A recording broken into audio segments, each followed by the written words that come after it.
Hi, I'm Joe Ellison.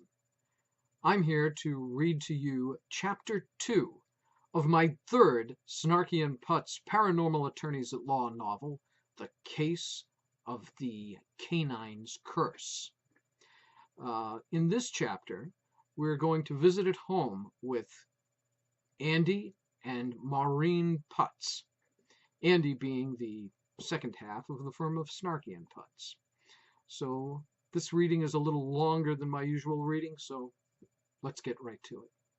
Chapter 2, At Home. Putts pulled his metallic gray Chevy Silverado into the driveway a few minutes before 5 p.m. Early for him.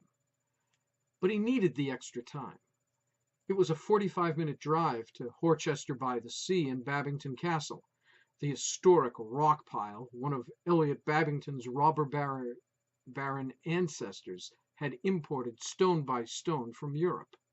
Putts wanted to shower and put on a clean shirt before he started out. Glynis Alden, née Babington, Elliot's older sister, had invited them for after-dinner coffee at 8. Putts couldn't skip dinner. He needed it. He couldn't face clients on an empty stomach.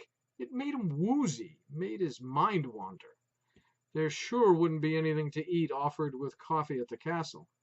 When an old Yankee like Glynis said coffee, she didn't mean coffee and cake, or coffee and cookies, or coffee and pastry like a normal person. She meant coffee. Yankees, even the ones who made their wad 2 or 3 centuries ago, aren't exactly stingy, they're frugal. With food, with money, with words, with everything.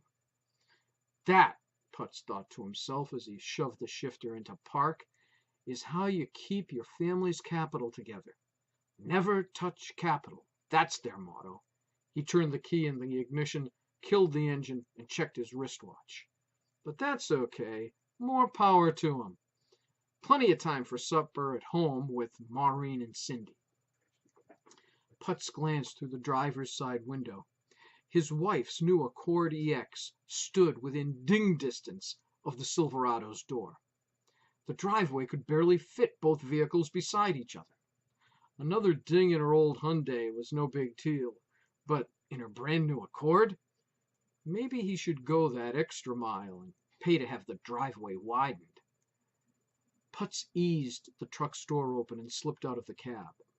Under the influence of gravity, the fat along his flanks flowed down between the door's armrest and the seat cushion, conforming itself to their contours. He stretched his toes to feel for the ground, touched it, backed out of the cab, and pushed the door closed until he heard it click. Putts squeezed himself along between the vehicle's front fenders. Every time his rear brushed the sparkling silver Honda, the sensation filled him with good provider pride. It wasn't every jamoke who could support a wife, a kid, a dog, and a new second car. Stepping up to the front landing, Putts fished the key out of his pocket and opened the door. "Maureen," he called out, "I'm home." His wife rushed out of the kitchen, through the dining room and into the front hall, a white apron covering her dark slacks and blue denim shirt. She had pulled her hair back into a stubby ponytail. "Quiet! Be quiet, will you?" She hushed him with both hands. "Why are you always making so much noise?" "I'm not making noise." Maureen clamped a hand over Putts' mouth. He pulled it away, but whispered, "What's the matter?" Maureen put her head close to his. "Cindy's upset. She had a tough time at counseling today. I just got her to quiet down and go upstairs. I think she's sleeping." A shrill cry from the second floor pierced the domestic air. "I am not sleeping!" "Cindy," her mother called back, "don't get yourself upset." "I am not upset!" the girl shrieked. "She's so upset." Maureen dropped her voice into a whisper again. She motioned Putts to follow her and tiptoed toward the kitchen. Putts held his briefcase against his body and followed. A white flour cloud filled the kitchen. Putz brushed it away in front of his nose, but too late. He sneezed. Maureen pulled a chair out from under the kitchen table, pushed a couple of mixing bowls away from its edge, and sat down. She leaned her head against one hand. Putz sneezed again. Maureen threw him a roll of paper towels. Try not to make noise. Putz tore off a towel and stifled his third follow-up sneeze with it. What's she upset about? It's your fault, Maureen moaned. It really is. Ever since the garlic soup for breakfast incident, Putz balled up the paper towel. I've said I was sorry for that. I've said it 1,000 times. How many times do I have to say it? He opened the under-sink cabinet and dropped the crumpled towel into a wastebasket. Do I have to get down on my knees? I'm not blaming you, Andy. Putz pointed a fat finger at her. Maury, you're blaming me. Don't tell me you're not blaming me when you're blaming me. I know when I'm being blamed. His wife's sigh sent flour particles rambling over the tabletop.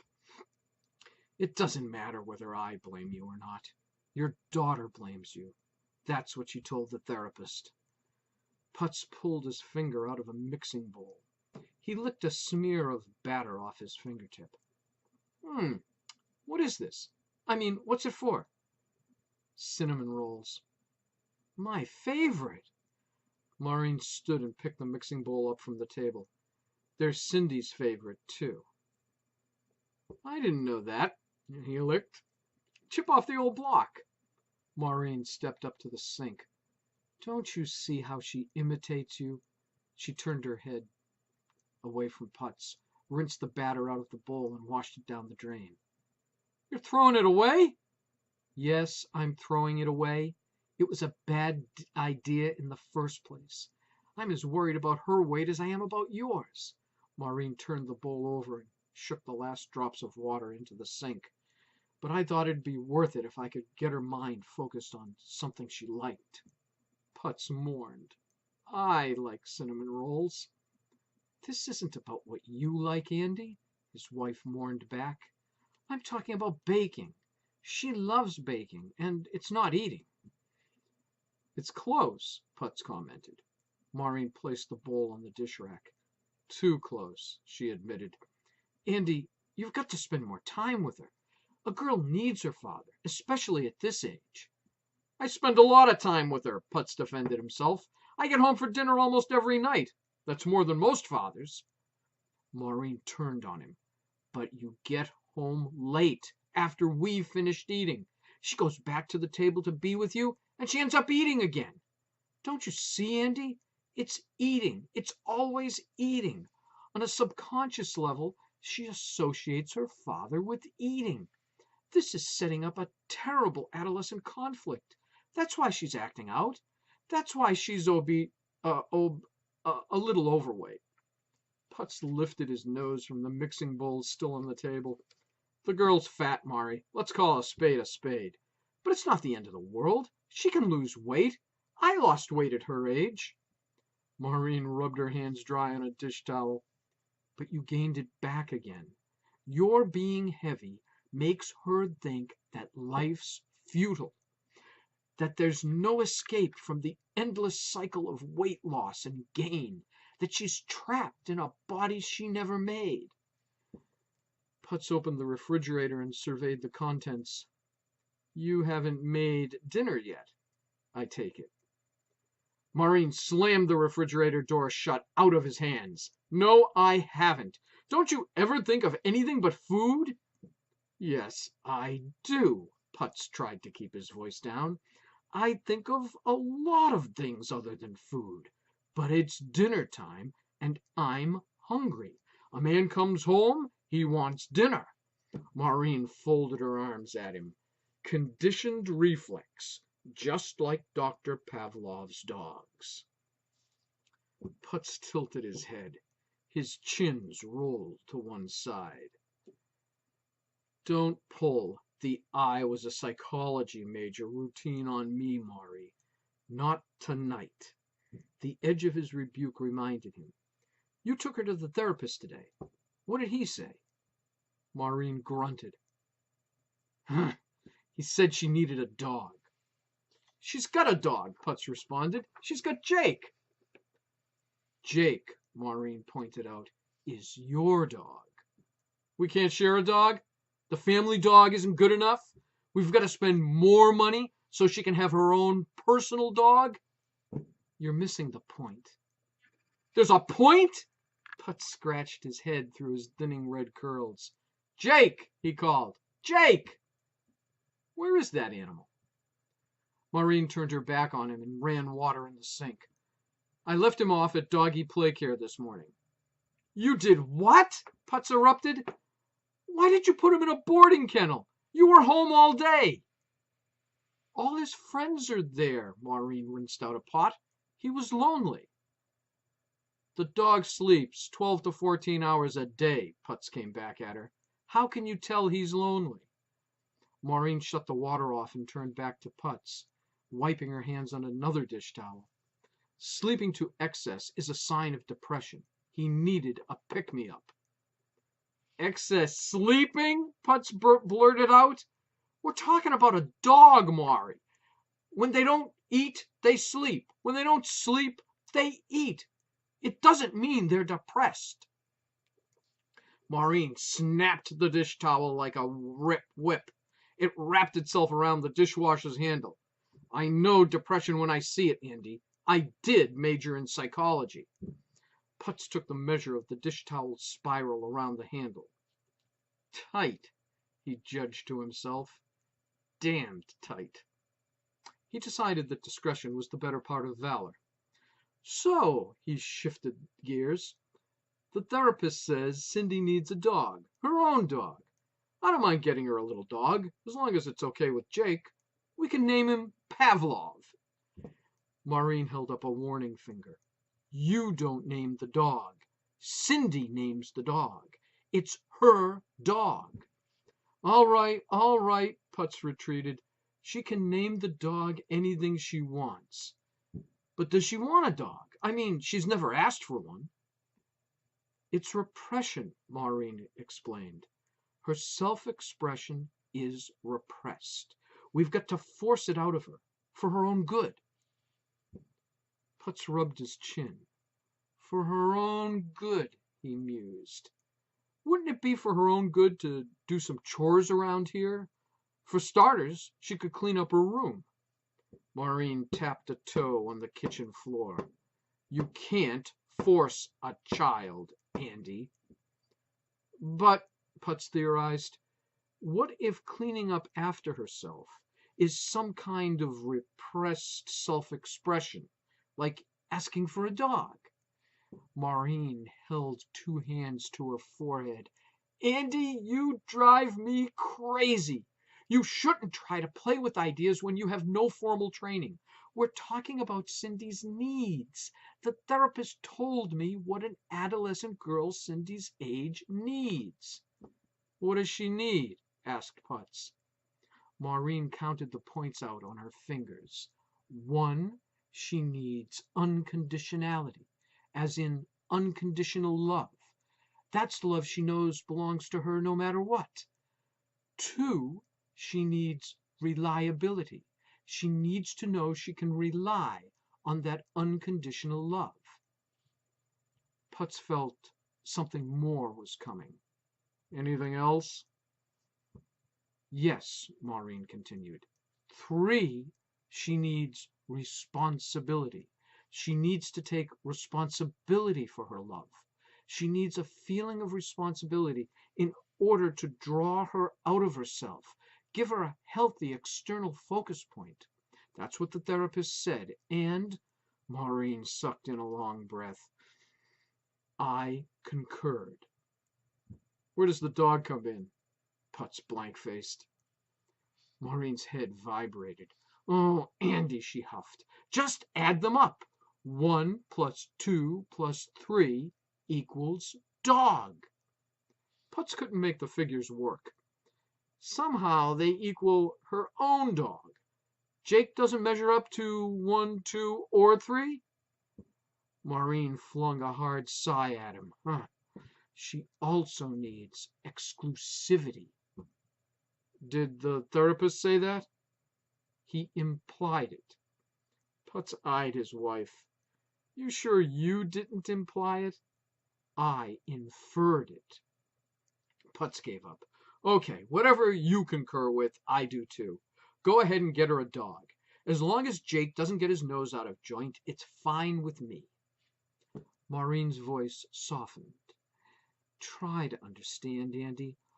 All that craziness with the seances and the vampire and the ghost and you calling yourself a paranormal attorney, I know it's marketing, but a child doesn't understand.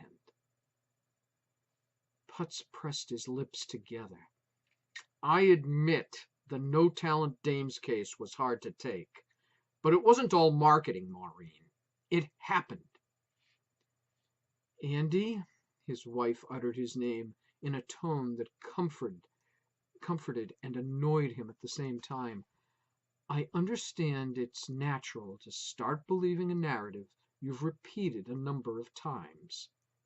Narrative? Putz squealed. You think it's a narrative? You think I'm telling you stories? You think you understand? You don't understand, Maury. Not even Snarkey understands. The paranormal's real.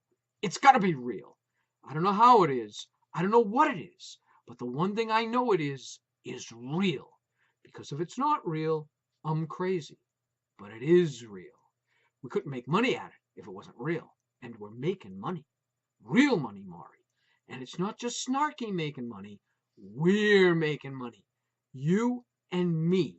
Andy and Maury Putts. Just like I've always told you we would. We're making money. I found my niche, Maury. At last, I found my niche. It's got to be real. It's got to be. It is, Putz ranted. It puts food on the table. It's put a new car in the driveway. It's paying for Cindy's therapist. It'll pay for her dog. It'll pay for her dog's therapist. Putz reached out an arm, jubilant and pleading at once.